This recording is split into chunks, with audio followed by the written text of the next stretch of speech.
जहां त्याग की तैयारी नहीं है ना, जहां त्याग की तैयारी नहीं है वहां प्रेम की तैयारी है ही नहीं। त्यागा शांतिरनंतरम। अगर आप त्याग नहीं कर सकते, त्याग किसका होता है? त्याग किसका होता है? कोई अच्छी वस्तु का तो त्याग करना नहीं, हम कहां कहते हैं। इंद्रिय सुख है, जो इंद्रिय सुख है, हम ऐसा थोड़ी कहते कि तुलसी का त्याग कर लो, वृंदावन जाने का त्याग कर दो, ऐसा तो नहीं बोला। अगर आपके त्याग की तैयारी नहीं है तो समझ लेना आप इस महान प्रेम के अधिकारी नहीं हो सकते। दूसरी बात,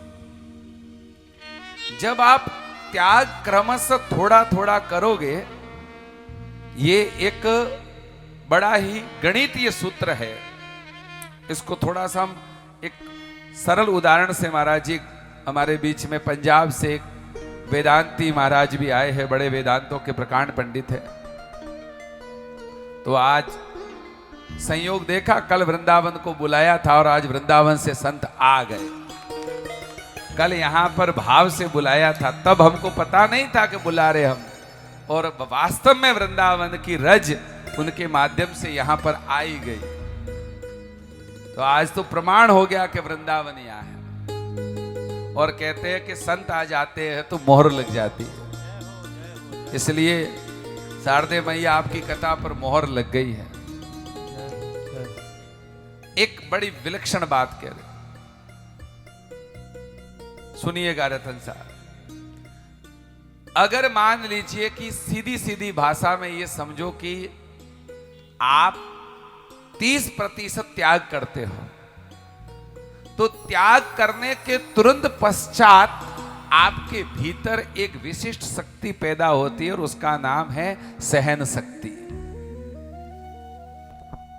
सुनना, आज आपने, हमारे अनिल भैया और हमारे मुकेश जी ने, अब इनको बताते हैं, इन्होंने भैंस का दूध घी छोड़ा, ये आपका त्याग था, और आपने गोव्रत लिया।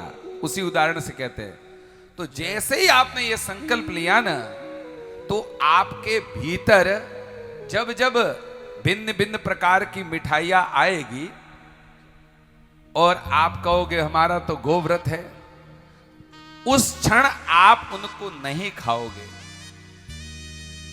और उस समय आप संयम करोगे।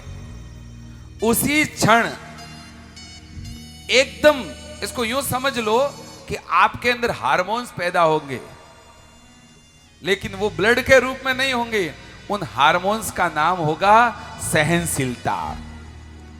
और इससे क्या होगा, आज तुम्हारी त्याग की शक्ति 30% थी, क्योंकि तुम्हारे सहन करने की क्षमता 5% थी, और जैसे ही आपने एक त्याग किया तो आपकी सहनशीलता में 30% अभिवृद्धि हो गई। तो अब आप 35% भीतर में आपका बारूद भरा है। तो भविष्य में कोई इंद्रिय सुख को त्यागना होगा तो आपके अंदर कैपेसिटी आ जाएगी, और आप एक त्याग करते जाओ और बदले में अंदर की कैपेसिटी बढ़ाते जाओ।